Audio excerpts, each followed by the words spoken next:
boys and girls, welcome to Rod's Guitar Workshop. Today we're going to talk about episode 4, which is going to be developing some solid rhythm techniques that hopefully are new to you, that you hadn't come across before. Rhythm is probably the most important part of what we do as guitar players. I mean, it's what we do 99% of the time, right? When we're playing, we're always playing rhythm.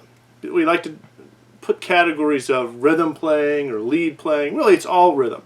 Lead is just putting single notes together in a particular rhythm that forms a melody, right? So we have to have a really solid concept of how to play good rhythm. One of the goals of an instrumentalist, no matter who you are, is to support the other players.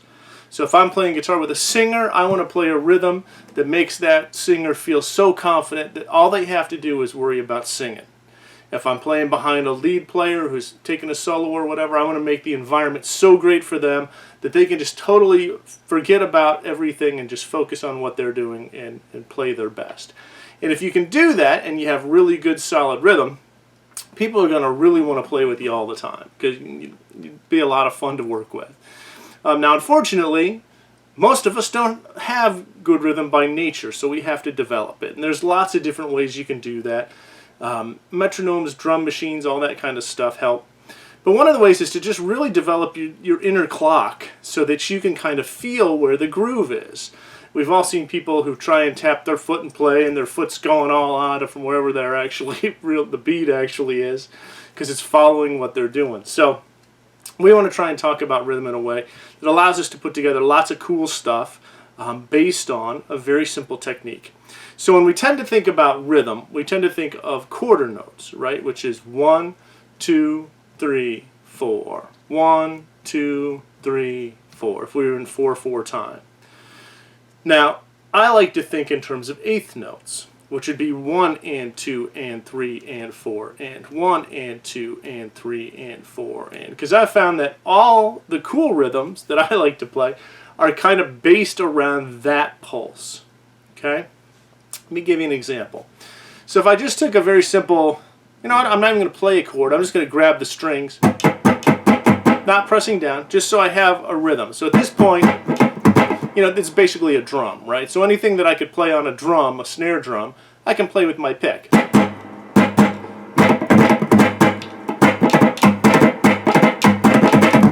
Right, so we can play rhythms like that. So very simply what I'm going to do is I'm going to play eighth notes. All of the 1, 2, 3, and 4 are going to be down strums.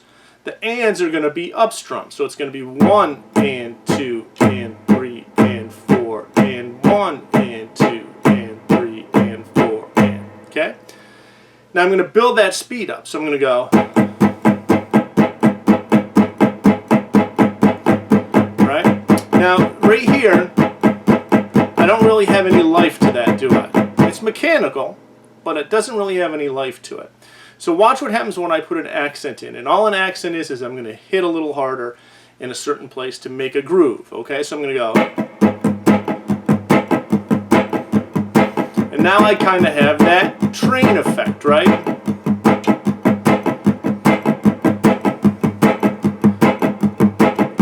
Now, just with that, I can create an unlimited number of rhythms depending where I put the chord in that rhythm. So I could go.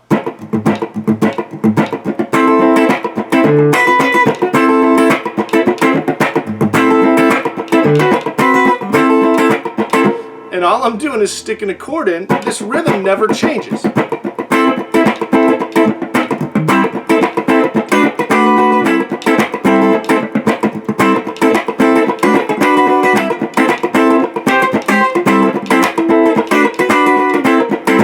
You know, this kind of thing. Or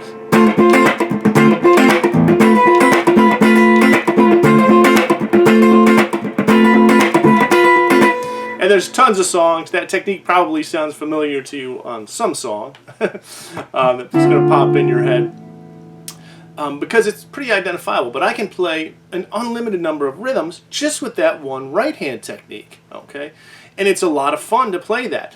It's not unlike if we go back to our regular cowboy chords. We haven't talked about rhythms yet, but we're gonna in a future episode, I think. But if we go back to our old standard folk strum, down, down, up, down, up.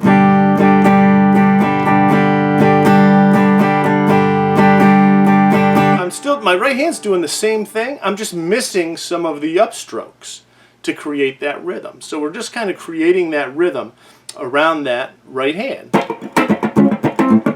So a good place to start is just try and get it solid with groove.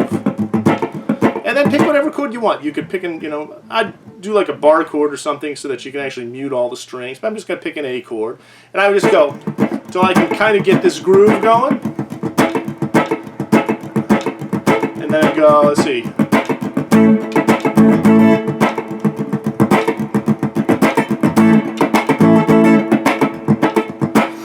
And just kind of get that feeling going on the chord. Now you may have noticed I just, I screw around a lot. So I was changing that rhythm up. I don't always have to hit all of the strings. Okay, so I can focus, I could go, same rhythm, here's all the strings. But I could also play it kind of like a drum, bass, high. I could go.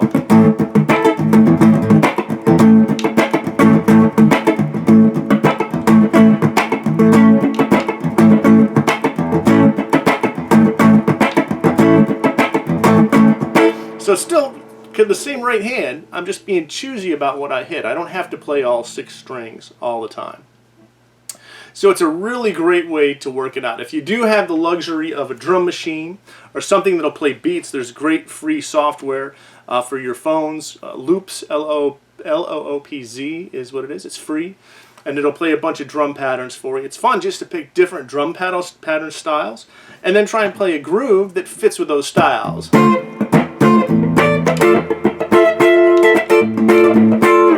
I'm kind of playing these funky. They don't need to be. I can use like my regular open position chords.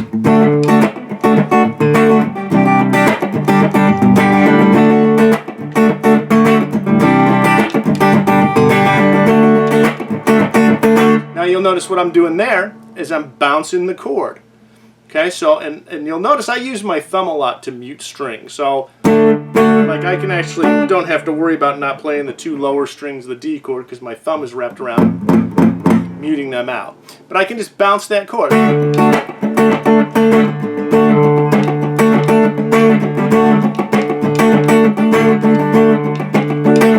to an A chord.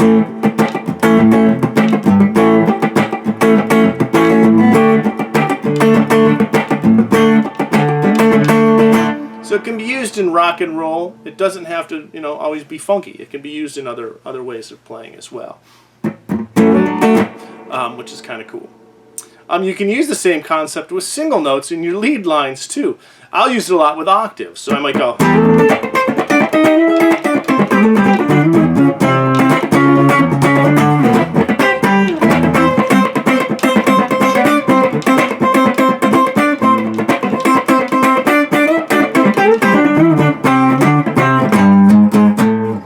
And that just sounds really cool. That's kind of like a head turner for people because they go, what the hell?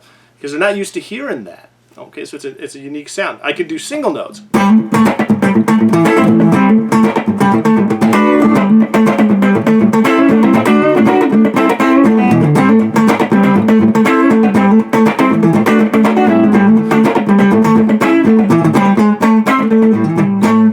Now one thing you'll notice is my right hand is super relaxed.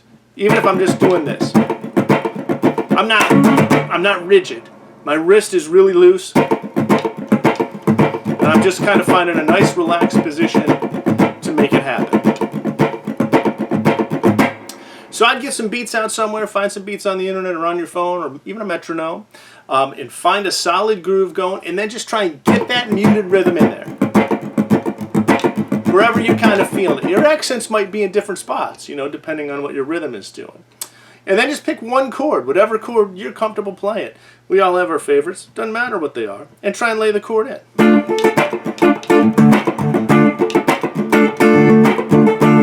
And get this bounce going. Without this, we would have this. Which has a place, but that gets kind of annoying pretty quickly. So we want that groove.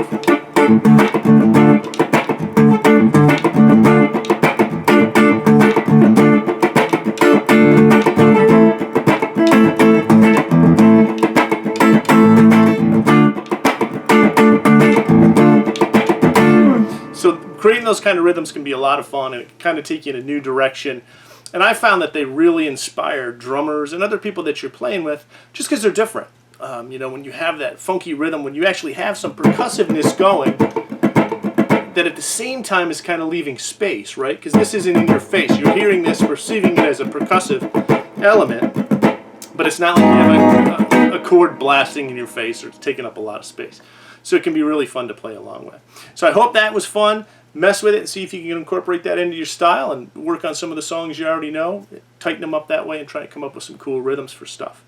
As always, if you have any questions or topics you'd like to see covered, please put them in the comments or message me, and I'll do my best to try and get them added in if they fit with what we're doing here.